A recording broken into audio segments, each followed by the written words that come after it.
Breadwinner, mapagmahal na anak at kapatid at mabuting kaibigan. Ganito inilarawan si Ateneo men's basketball player Divine Adili ng kanyang ama at mga kapwa-atleta mula sa Nigeria. Binabagabag daw ng maraming tanong ang pamilya Adili tungkol sa pagkalunod ni Divine at ng teammate na si Rene Baterbonia sa Dipakulaw, Aurora nitong Lunes. May unang balita si JP Soriano.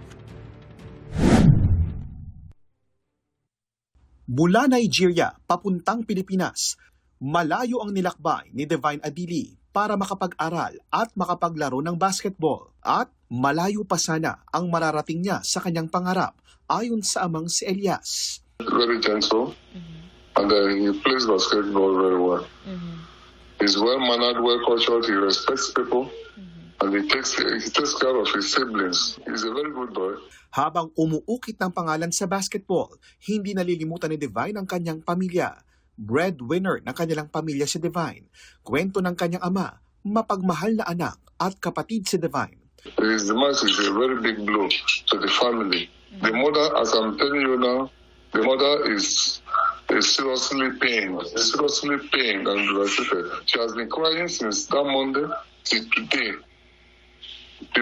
Now I'm speaking with you, she is crying. Nakausap pa raw ni Elias ang anak noong linggo nang papunta sila sa Aurora para sa team building activity ng Ateneo Blue Eagles basketball team. For me to Monday to get this evil news, this is a very sad news, very painful news of his demise. Now that he's gone, I don't know where I will start again. Lunes nang iahon mula sa pagkalunod sa dagat ng Dipakulaw, Aurora, sina Divine at kanyang teammate na si Rene Baterbonia. Gaya ng pamilya ni Baterbonia, marami pa raw tanong na bumabagabag sa pamilya ni Adili sa kung ano ba talaga ang nangyari. I was so much disheartened and disappointed about the whole incident because there were measures that are supposed to be in place before you take people to water, and those things were neglected. I believe they're supposed to read the weather before they can move to the sea. So those things are the things troubling my heart, and the feeling of my family. We are highly devastated. Dumalaw sa Arlington Chapel sa Quezon City ang ilang kaibigan ni Divine at kapwa Nigerian basketball players. He's just a good friend. He's just a good guy. There's nothing bad to say about him. It's all good. He's just a great guy. Just pray God comforts their family. Then we just wait for the investigation going on before we have anything to say.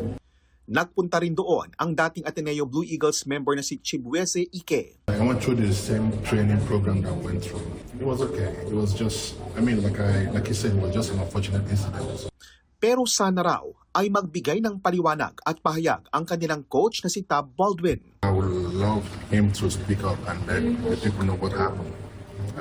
This would give a lot of people closure. Hiniling ng pamilya ni Adili na i-autopsy muna ang kanyang labi bago iuwi sa Nigeria.